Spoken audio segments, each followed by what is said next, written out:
And to support the supplementary budget as read by the chair of the Budget and Appropriation Committee. As he prepares the budget for the financial year 2024-25, I would like them to really relook at the estimates that they put and to ensure that we don't over budget, because when we over budget, as we can see, there's been a reduction on capital expenditure of over 73 billion. And the reason why I say they should not over budget is because it's the budgets that informs the finance committee on the monies that they need to raise. And it's ambitious budgets that actually make us look for ways to raise money that sometimes actually pits us against an economy that is struggling and an economy that has been dwindling.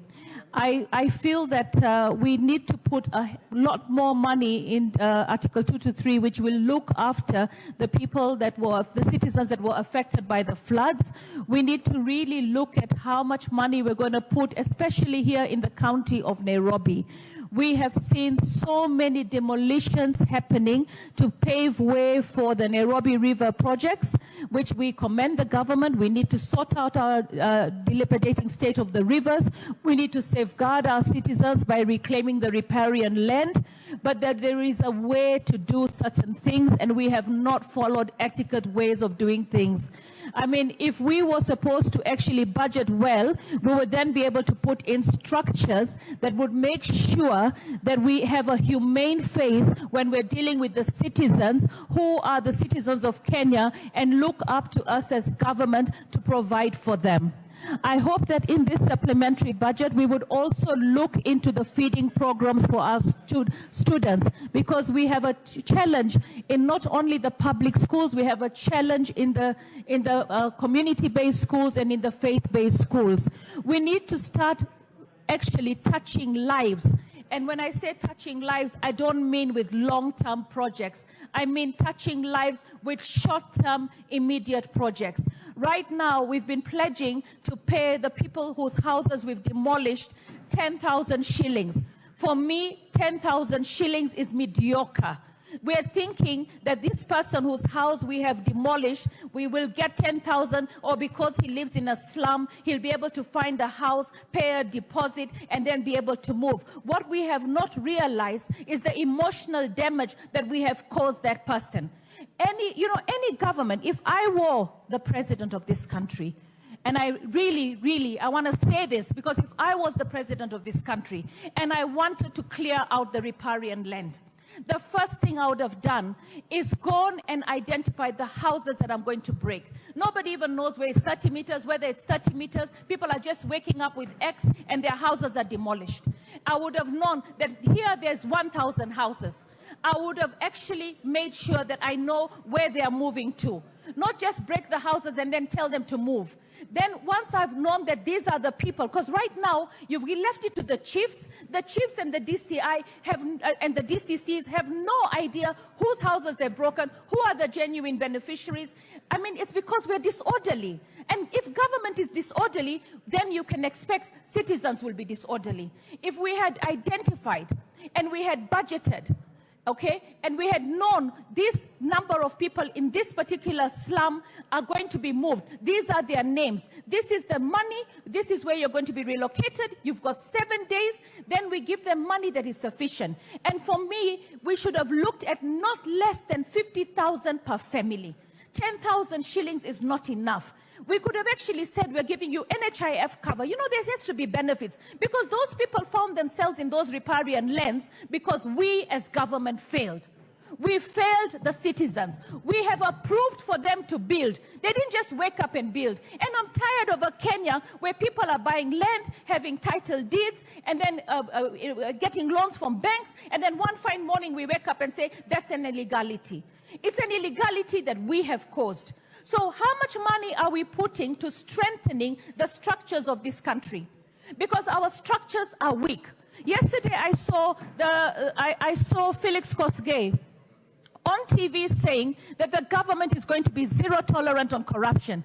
There is no way you're going to have zero tolerance on corruption if you have not given corruption, the entities that fight corruption, money. Have we given them enough money so that they can fight corruption?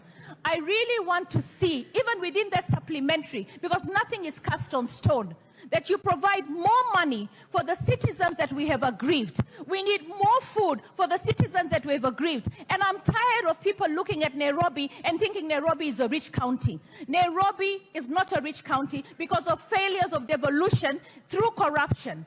So we need to actually make sure that we actually have an equalization fund for Nairobi. Because as long as all those counties that are getting money are failing, everybody ends up coming for greener pastures in Nairobi. Nairobi is over-congested. And as I stand here, I support fully, and I hope that the budget can consider this, 1 man, 1 vote, 1 shilling. We need to make sure that we appropriate budgets that way. We need to make sure that every citizen, and this will actually improve our democracy, because when we say 1 man, 1 vote, 1 shilling, people will take voting seriously. People will ensure that they register as voters. Because right now we have voter apathy.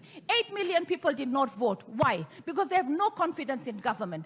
But when we take resources to the places that are needed, how can you give Kasarani, which has over 300,000 people, the same resources as you give us a constituency with 11,000 people? We are failing. So as we budget, let us budget according to our pockets. As we then budget according to our pockets, then we actually look for ways to raise money. And as we look for ways to raise money, okay, let's also remember that we owe a lot of people. I want to know that budgets and appropriation budget that we have right now, the supplementary. Have we made sure that we're going to pay some pending bills?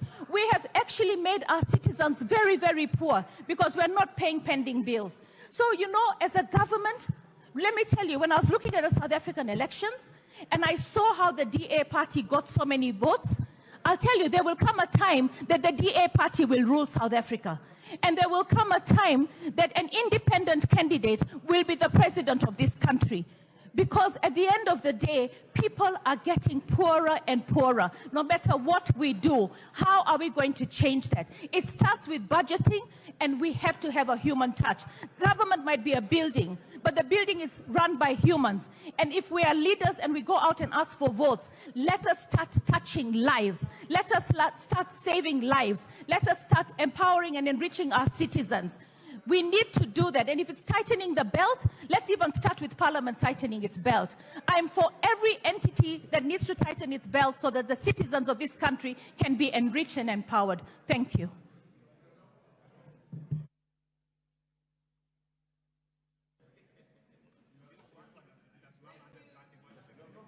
Thank you, Honourable Speaker, for the opportunity to speak to the budget. I know